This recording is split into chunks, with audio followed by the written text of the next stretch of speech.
Hello again. A series of bombings have rocked the Syrian city of Homs. Initial reports suggested 14 people were killed, but other accounts say that number could have risen to 30, with up to 3 times the figure wounded.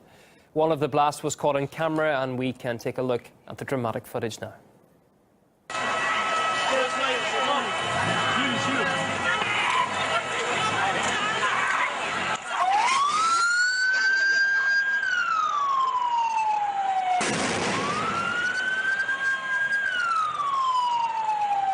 Well, it's not yet known who was behind the string of attacks, but Islamic State claim responsibility for a twin blast in the same area of Homs earlier in December. My colleague Daniel Hawkins spoke with RT's Murat Gazdiev, who's in the Syrian capital.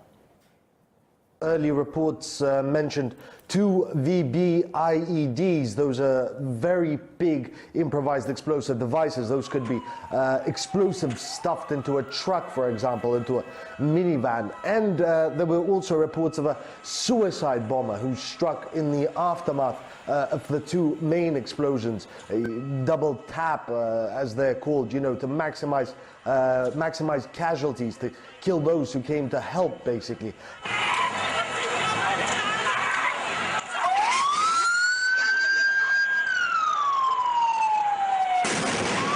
This attack comes at a time of a crucial deal between Damascus and the opposition that's being implemented. What more can you tell us about that? Rebels are being offered safe passage out of the town of Zabadani, which is encircled and besieged by the Syrian military. Rebels, more than 100 of them, are being allowed to leave into Lebanon and then fly to Turkey to join their comrades in northern Syria. In return, they are releasing civilians, pro-government civilians, from 2 villages in rebel-held territory. That deal is taking place today. Earlier on, though, we had similar deal in Homs.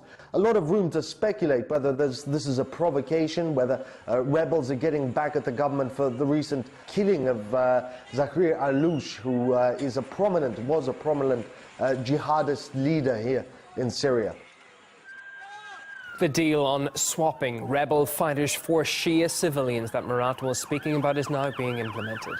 These are pictures from Lebanon showing a UN-supervised convoy of injured militants arriving from Syria. They did not receive the warmest of welcomes, with local Hezbollah supporters gathering to vent their anger at them. The deal is one of several UN-brokered local ceasefires and is intended to be a stepping stone on the way to a nationwide truce in Syria. The latest bombings in Homs suggest that peace in the country is still a long way off. A Middle East expert told us that the terrorists are increasingly resorting to suicide bombings as their forces are on the retreat across the country.